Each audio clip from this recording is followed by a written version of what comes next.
All right, let's get right into it. For pretty much a century now, there has been one weapon system that has defined global power more than anything else: the aircraft carrier. And you've got to understand, this thing is so much more than just a warship. It's a floating fortress, a 4.5-acre piece of sovereign territory that can move anywhere in the world. At its heart, what a carrier really is a mobile airfield. It lets a country project its air power over incredible distances. You can conduct strikes, you can gather intelligence, you can even deliver humanitarian aid. And you can do it all without ever needing to ask permission to use someone else's land. It is, without a doubt, the ultimate symbol of naval reach and influence. And that brings us to the big question today, doesn't it? The carrier was the undisputed ting in an age of jets and submarines. But now it's facing a totally new kind of threat. We're talking about weapons that travel at over 5 times the speed of sound. So has 21st century tech finally cracked the code and made this floating fortress obsolete? Now, before we dive into the threats, we really need to get a handle on why these carriers became so dominant in the first place. See, they're not just warships. Their very presence in a region is a powerful signal, a symbol of national strength that can completely change the diplomatic calculus without ever firing a shot.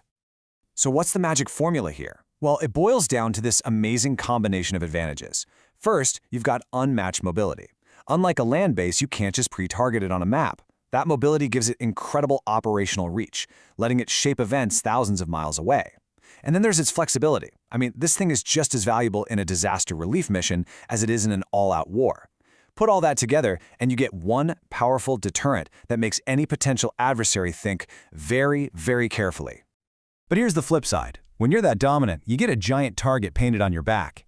And countries like China have spent decades and billions of dollars developing strategies and weapons with one main goal in mind: figuring out how to sink these floating fortresses.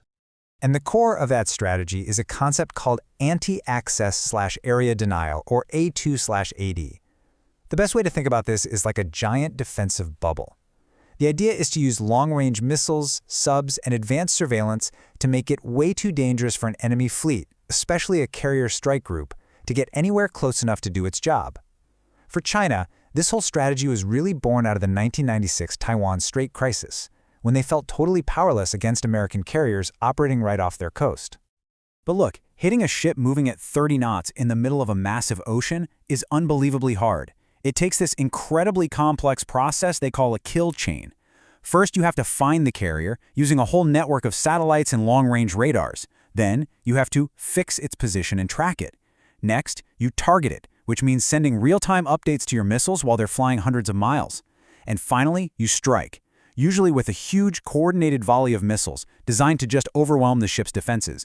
It's a huge challenge, but make no mistake, it's a practice doctrine.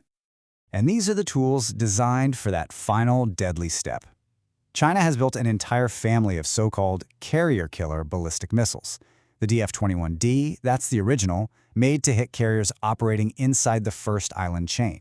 Then you've got the DF-26B, which they call the Guam killer, and that pushes the threat out to 4,000 kilometers. And then there's the really scary one, the DF-17. It carries a hypersonic glide vehicle that can maneuver at insane speeds, which makes it almost impossible for current defense systems to stop. So you see an arsenal like that pointed right at you, and it's easy to think the carrier is just doomed. I mean, you hear some people claim that China could sink the entire U.S. carrier fleet in a matter of minutes. But is it really that simple? Is this floating fortress just a sitting duck? Well, the short answer is no, absolutely not. And the reason is something you have to remember. An aircraft carrier never, ever fights alone. It's the heavily guarded heart of a carrier strike group, and it's protected by one of the most sophisticated, layered defense systems ever created. This defense works like an onion, with multiple layers. Way out on the perimeter, you've got fighter jets providing the first screen of defense. A little closer in, you have a ring of Aegis cruisers and destroyers ready to shoot down incoming missiles. At the same time, EA-18G Growler jets are trying to jam enemy radars to break that kill chain we talked about. Now, if a missile somehow gets through all of that, ships can launch Nulka decoys to lure it away. And for the absolute last line of defense, you have the CIWS, basically a radar-guided Gatling gun designed to shred anything that gets too close. And this really gets to a key point made by a former chief of naval operations. Think about it. A land-based airfield is a fixed target. Everybody knows where it is. It's vulnerable. But a carrier can move, it can hide, and it can defend itself. In a real conflict, it might just be the most survivable place to operate aircraft from in the entire region. But of course, navies aren't just standing still. They see these new threats, and they're actively changing their carriers and their air wings to make sure they keep their edge in this new era of warfare.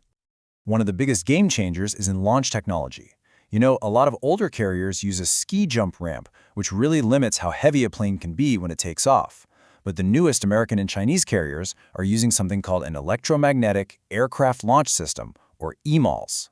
It's a ridiculously powerful catapult that can launch much heavier aircraft, which means they can carry more fuel and more weapons.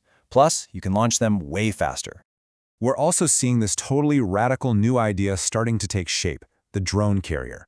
Countries like Turkey, Iran, and China are developing ships designed specifically to launch and recover unmanned aircraft. The Turkish TCG Anadolu here was actually built to be an amphibious assault ship, but they repurposed it into the world's first dedicated combat drone carrier. It's a pretty clever, cost-effective way for more countries to get in on the naval air power game.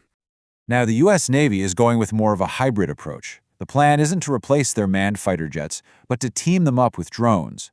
They're looking at a future, by 2040, where 40% or more of the aircraft on a carrier deck are unmanned.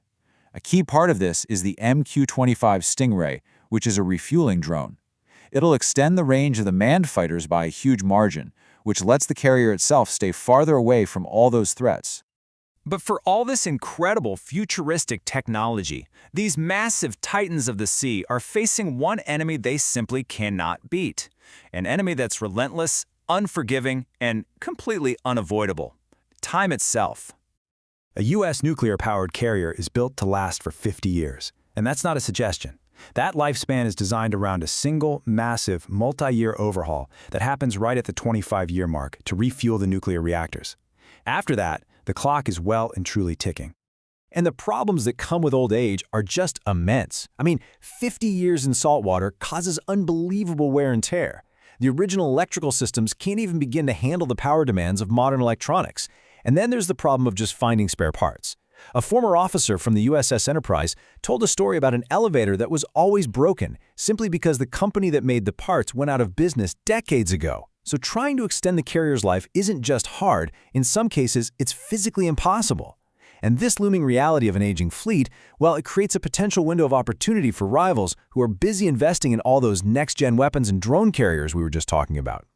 Which leaves us with this final, crucial question. For decades, the aircraft carrier has been the queen of the seas, this unmatched symbol of power.